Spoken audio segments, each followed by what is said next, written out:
नमस्कार दोस्तों, कैसे हो आप लोग? आज मैं डिस्कशन करने वाला हूँ आईआरसीटीसी के बारे में। बहुत दिनों से मुझे कमेंट्स आ रहा था कि सर आईआरसीटीसी के ऊपर एक बार ज़रूर वीडियो बना के शेयर करिएगा, क्योंकि कंपनी का अगर चार्ट देखूँ तो 1 साल के अंदर-अंदर जो कंपनी 1125-26 के आसपास चल रहा था, वही कंपनी आज 700 के आसपास चल रहा है। तो ऑलमोस्ट 50% के आसपास करेक्शन हो चुके हैं। इतना बड़ा फॉल होने के बाद क्या कंपनी फिर से रिकवरी कर पाएँगे? क्या सचमुच कंपनी में स्ट्रेंथ है फ्यूचर में फिर से रिकवरी करने का? सब कुछ इस वीडियो के अंदर मैं डिटेल्स में डिस्कशन करूंगा, तो वीडियो को लास्ट तक देखिएगा। सबसे पहले देखिए, एक पॉइंट्स मैं आपके साथ शेयर करूंगा, वो है इस कंपनी का बिजनेस। आप सभी जानते हैं आईआरसीटीसी एक मोनोपोली बिजनेस एंजॉय करता है, क्योंकि इसका जो बिजनेस मॉडल्स है वो कोई भी कंपटीटर है ही नहीं। देखिए, जैसे इसका मेनली बिज़नेस है इंटरनेट टिकटिंग। मतलब हम लोग जितने सारे ट्रेन्स में ट्रैवल्स करते हैं, तो अगर कोई भी टिकट परचेज़ करते हैं, तो उसका पूरा फ़ायदा आईआरसीटीसी को मिलता है, क्योंकि उसी के माध्यम से आपको टिकट खरीदारी करना होता है। तो आप कहेंगे, "सर मैं तो बहुत सारे थर्ड पार्टी ऐप की तरह टिकट खरीदता हूँ, तो क्या उसमें से आईआरसीटीसी का फ़ायदा है?" हाँ, बिल्कुल है, क्योंकि आप थर्ड पार्टी से खरीदारी करें और ऑनलाइन करें और आईआरसीटीसी ऑफिशियल वेबसाइट में करें और काउंटर में जाकर करें। किसी भी जगह से करें, सीधा-सीधा फ़ायदा आईआरसीटीसी को मिलेगा, क्योंकि वो ही टिकट बेचते हैं। तो मैं एक एग्ज़ाम्पल दे रहा हूँ। मान के चलिए आप सिनेमा हॉल में गया और सिनेमा हॉल में गया जाकर देखा कि बहुत सारे लोग टिकट को ब्लैक में बेच रहा है, मतलब ब्लैक में बेच रहा है। तो क्या वो टिकट वो घर से छप कर लेके आए? बिल्कुल नहीं ना। वो तो उसी काउंटर में खरीदारी किए और उसी सिनेमा के लिए खरीदारी किया है और उसी टिकट वो ब्लैक में ज़्यादा पैसे में बेच रहा है। तो सीधा-सीधा फ़ायदा किसको होगा? उस सिनेमा हॉल को, क्योंकि उस सिनेमा हॉल से ही तो टिकट खरीदारी कर कंपनी के ऊपर किया है। तो बेसिकली आईआरसीटीसी को ही सीधा-सीधा फ़ायदा होगा। तो 54% यहाँ पे टिकटिंग बिज़नेस इसी के पास है। कैटरिंग का बिज़नेस कितना है? 27%। टूरिज़्म का बिज़नेस कितना है? 10% और आदर्श रेल नियर मतलब जो वाटर के बॉटल्स है, उसमें 9% कंपनी बिज़नेस कमा रहा है। तो सीधा-सीधा कहूँ कंपनी का मेनली जो बिज़नेस है वो टिकट के ऊपर है। अभी टिकट के बिज़नेस के बारे में बात करूँ, आप देख सकते हैं एज़ पर रूल्स के हिसाब से आईआरसीटी बता रहा है कि हैज़ बुक्ड 4530 लैक्स। तो 4530 लैक्स टिकट उन्होंने क्या किया? बेचा। और वो कब? 2023, 2024 इस सालों में। तो पिछले 2022, 2023 में क्या किया था?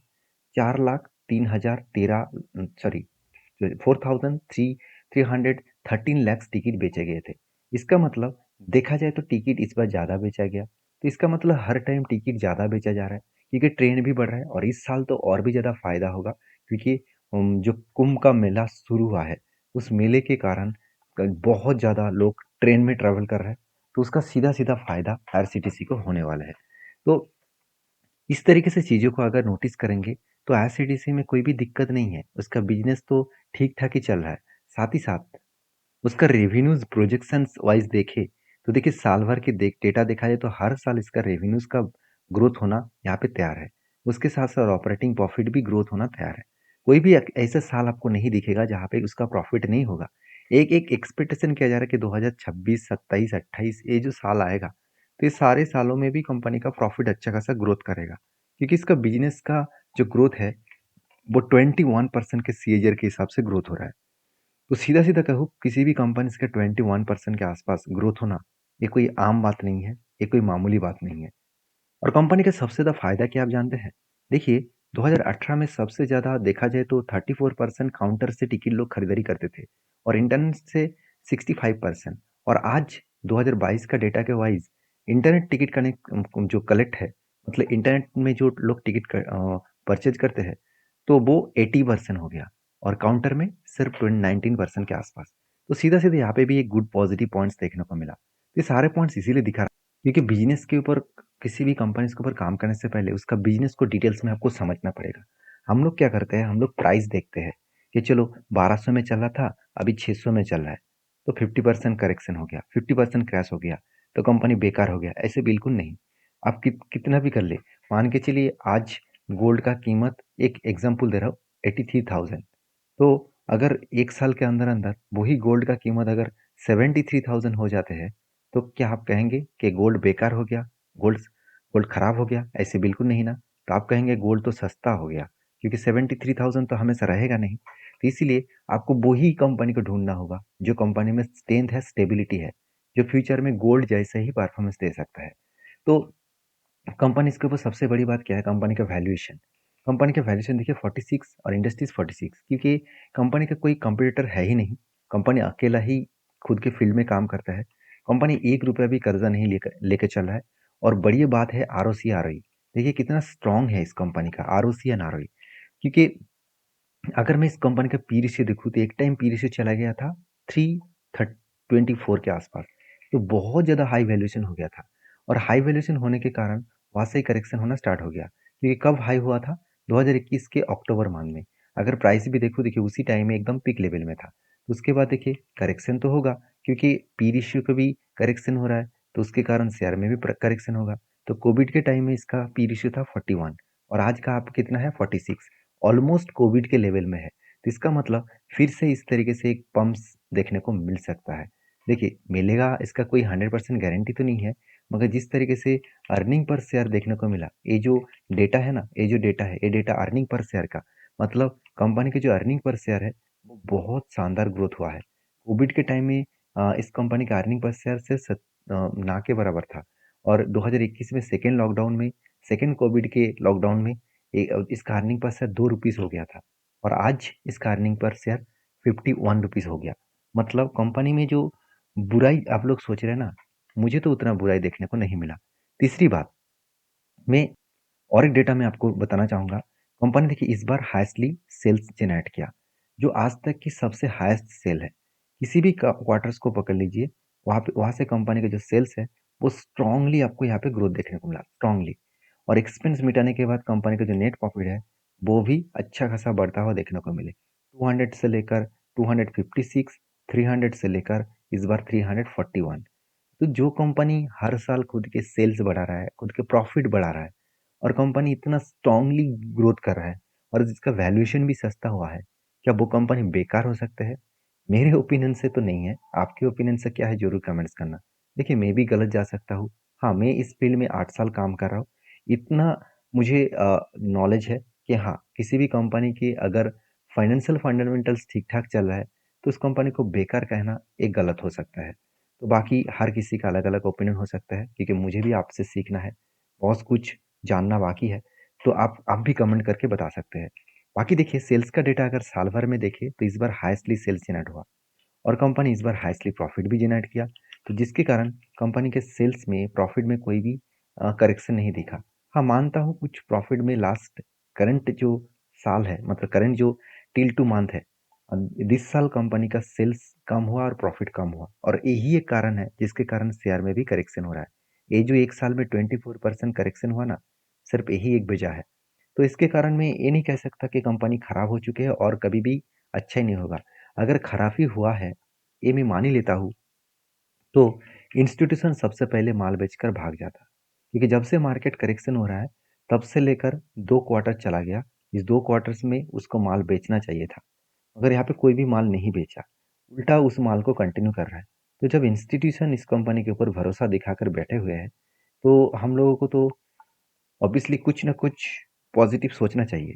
और मज़ेदार बात आपको बता दूँ, कंपनी का देखिए कैश फ्लो कितना है, 882 करोड़, और कंपनी का प्रॉफिट कितना हुआ है, 1200 करोड़। तो मानता हूँ कंपनी के जो जितना प्रॉफिट कंपनी खाते पे दिखा रहा है, उतना कंपनी का प्रॉफिट हो नहीं रहा। कुछ पैसा अभी भी आना बाकी है। तो एक क्यों हुआ?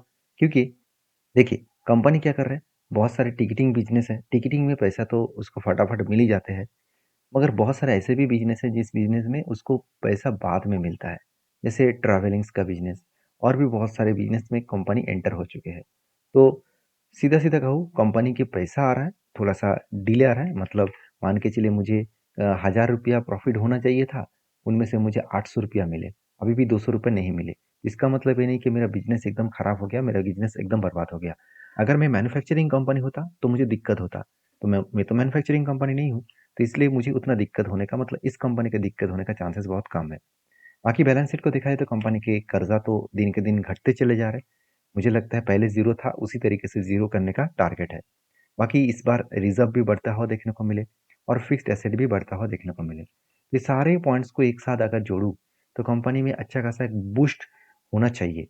और इस टाइम कंपनी करेक्शन हो रहा है, इसका मतलब मेरे हिसाब से एक बेस्ट अपॉर्चुनिटी मुझे मिल रहा है। तो वो अपॉर्चुनिटी कहाँ पे मिला, चलो वो भी मैं आपको दिखा देता हूँ। तो वो अपॉर्चुनिटी मिला मुझे इस स्ट्रैटेजीज़ के माध्यम से। इस स्ट्रैटेजीज़ को मैं बहुत दिनों से यूज़ कर रहा हूँ। इस स्ट्रैटेजीज़ का नाम है 52 वीक का हाई एंड लो। आप देख सकते हैं, अभी देखिए ऊपर वाला जो लाइन है इसको 52 का हाई का लाइन कहा जाता है और इस नीचे वाला लाइन को 52 का लो का लाइन कहा जाता है। तो इसको ऐड कहाँ पे मैंने किया, इंडिकेटर में गया और यहाँ पे मुझे 52 का हाई लो ये जो स्ट्रैटेजीज है इसको ऐड करना है। जब इस स्ट्रैटेजीज को ऐड करेंगे आप याद रखिएगा, यहाँ पे जो फॉर्मेट्स है, जिन्होंने इस फॉर्मूला को क्रिएट किया, जिन्होंने स्ट्रैटेजीज को बनाया, उसके नाम के बेसिस में आपको ऐड करना है। तो इस फॉर्मेट को ऐड कर लेना। उसके बाद कोई भी सेटिंग्स का जरूरत नहीं है, ऑटोमेटिक सेटिंग्स यहाँ पे आ जाएगा। तो आपको करना क्या है, आपको ये ढूंढना है कि जब इस तरीके से शेयर गिरकर 52 लो को टच करे, तब मुझे कुछ डिसीजन पॉजिटिव लेना है। तो मैं यहाँ पे कोई भी बाय सेल करने का रिकमेंडेशन आपको नहीं कर रहा हूँ। मैं किस तरीके से काम करता हूँ वो मैं आपको बता रहा हूँ। आप यहाँ पे रिस्क लेने से पहले आपके एडवाइजर के साथ बातचीत करिएगा, क्योंकि देखिए पैसा आपका है। तो किसी की बात सुनकर, किसी भी यूट्यूब वीडियो देखकर आप मतलब ब्लाइंडली उसको फॉलो करेंगे, ब्लाइंडली परचेज करेंगे, तो ये आपके पोर्टफोलियो के लिए दिक्कत वाला बात हो सकता है। तो मैं हमेशा इस तरीके से कंपनी को वो स्विंग बेसिस में काम करता हूँ। तो मेरे हिसाब से यहाँ पे एक बेस्ट अपॉर्चुनिटी देखने को मिला, जो यहाँ पे करेक्शन होने के बाद यहाँ पे नीचे आया और फाइनली यहाँ पे 52 लो को टच किया। और उसके बाद देखिए कंपनी और भी गिरते चले जा रहे हैं, कोई बात नहीं। जब यहाँ से रिकवरी करके 52 हाई को टच करेंगे, तब मेरा पोजीशन पॉजिटिवली क्लोज होगा। तो ओपनली यहाँ पे एक पोजीशन ओपनिंग मेरा पॉजिटिव है। तो क्या इस तरीके से स्ट्रेटजीज पहले भी काम किया, चलो वो भी एक बार आपको दिखा देता हूँ। 2000 2023 में और वो भी मार्च मंथ में सेम टू सेम सिचुएशन यहाँ पे क्रिएट हुआ। ध्यान से देखना, यहाँ पे देख सकते हैं जो फर्स्ट मतलब हिट हुआ था यहाँ पे। उसके बाद देखिए सेकंड टॉप में कब गया था, इस जगह पे, यहाँ पे टॉप में गया था। तो ओवरऑल ये जो टाइम ऑफ पीरियड है, इसको मैं अगर मार्किंग कर लूँ तो कितना मिलेगा, कितना सॉरी कंपनी ने दिया, देखिए 256 डेज में 36% का जंप। तो इससे बड़ी बात और क्या हो सकता है। ये जो स्विंग बेसिस में ऑलमोस्ट 10 मंथ आप बोल सकते हैं, तो 10 मंथ के अंदर अंदर कंपनी 36% का ग्रोथ दिया। इससे बड़ी चीज़ और मेरे लिए कुछ भी नहीं है। तो मैं इसलिए बहुत पॉजिटिव हूँ, क्योंकि उस टाइम में भी कंपनी का फंडामेंटल स्ट्रांग था, इसीलिए कंपनी ग्रोथ किया। और इस टाइम में भी मुझे कंपनी का फंडामेंटल स्ट्रांग दिख रहा है। हाँ, मानता हूँ बजट में रेलवे के ऊपर उतना ज़्यादा कुछ खास अनाउंसमेंट नहीं किया गया, तो इसका मतलब ये नहीं कि कंपनी के ऊपर कोई भी बिजनेस नहीं होगा, कंपनी का बिजनेस ग्रोथ नहीं होगा। क्योंकि आज लोग किसी भी जगह पे जाते हैं तो टिकटिंग का बिजनेस बहुत ज़्यादा तेज़ी से ग्रोथ हो रहा है। तो उसका सीधा-सीधा फ़ायदा कंपनी को मिलेगा, क्योंकि बहुत सारे ट्रेन्स भी बढ़ रहे हैं। और आप सभी जानते हैं 200 से भी ज़्यादा वंदे भारत आने वाले हैं। तो ये सारे ट्रेन्स जब बढ़ेंगे तो टिकटिंग का बिजनेस और भी बढ़ेगा। तो सीधा-सीधा फ़ायदा आईआरसीटीसी को होगा। इसलिए मैं पॉजिटिव हूँ। बाकी आपके क्या ओपिनियन है ज़रूर मुझे कमेंट्स करके बताना। और वीडियो अच्छा लगे तो प्लीज़ लाइक करना, चैनल को सब्सक्राइब भी करना। Thank you.